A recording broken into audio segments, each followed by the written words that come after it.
Hello नमस्कार मित्रों, केम छो? जय जवान जय किसान, हर हर महादेव।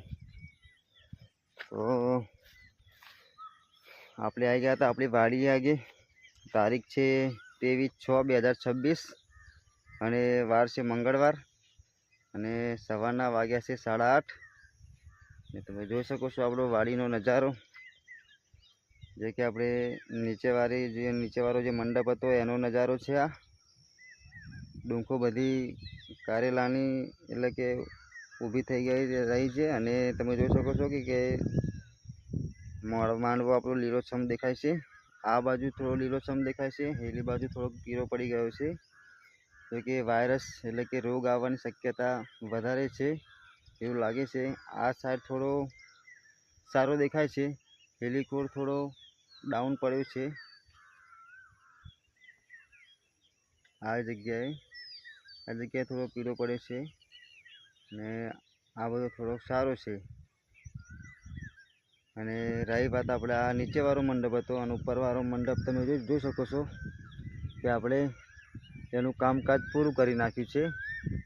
એટલે કે નીચેથી 2 દિવસ પહેલાં વેલા આપણે કાપી નાખ્યા હતા અને આવતીકાલે આપણે શરૂઆત અને કાઢવાની કરી હતી। અને તમે જોઈ શકો છો કે આપણો 2 પાટલા જેવા અધમાં કાપતા પહોંચી ગયા છે અને બીજું કામકાજ બાકી છે। જો કે આજે પૂરું થાય તો થાય, નહીં તો આવતીકાલે એવું કાર્ય છે। અને આજે આપણે કારેલા વિના નથી એટલે ભાવની થોડી ઓછી ખબર છે। એટલે હજુ 2-4 દિવસ સલિંગ કારેલા વીણવામાં નહીં આવે, કેમ કે ટાઈમ ઓછો છે અને એ માલ બી આપણા જોડે સ્ટોકમાં નથી, એટલા માટે આપણે નહીં વીણી શકીએ। હા જો હજુ આ લીલાછમ ને ફૂલ બૂલ આવી રહ્યા છે નવા। હવે આ નવો માલ આવે તો આપણે માર્કેટે જઈ શકાય। અત્યારે તો આખું મંડપ એકદમ ખાલી ખટ જ છે, કોઈ માલની બેઠક જ નથી। પણ આ નવા ફૂલની નવી બેઠક અને નવી ડૂંખ નીકળી છે, એનામાં જો કારેલાની બેઠક થાય તો ઠીક, ને કે આ મંડપથી આપણે કાઢી નાખવું પડશે।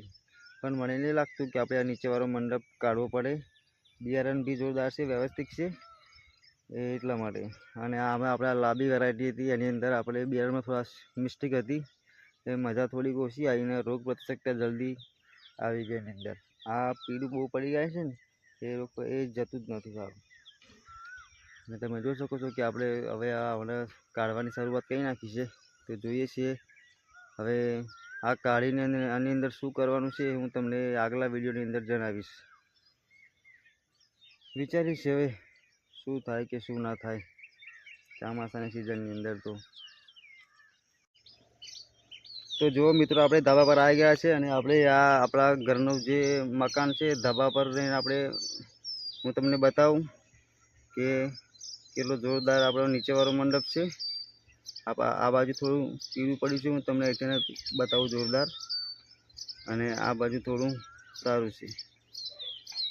આ બાજુ રોગની પ્રતિશક્તિયા વધારે છે અને આ બાજુ થોડી ઓછી છે। અને ઉપરવાળો મંડપ તો આપણે કાપી જ નાખ્યો છે, કેમ કે અમને રોપણી કરે લગભગ થયા હતા આપણે 7મો મહિનો તો જાય છે મારા અંદાજે। આપણે 11મા મહિનાની 15 દિવસ ગયા તે પછી આપણે કારેલી રોપવાની શરૂઆત કરી હતી। 11મા મહિનાના 15 દિવસ ગયા પછી કારેલી રોપવાની શરૂઆત કરી હતી, એટલે 11મો પછી 12મો અને આવા 6-7 સાડા 7 મહિના જેવું આપણો આ કારેલીનો મંડપ રહ્યો। અને આ મંડપ તો હજુ જોકે ચાલુ જ છે।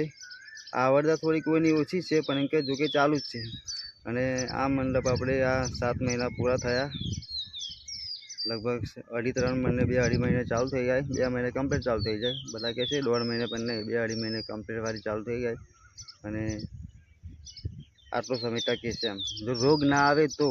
રોગ આવે તો વહેલા બી પૂરું થઈ જાય, 4-5 મહિનામાં પૂરું થઈ જાય। તો ચલો ફરી મળીશું એક નવા વિડીયોની અંદર। જય જવાન જય કિસાન, હર હર મહાદેવ।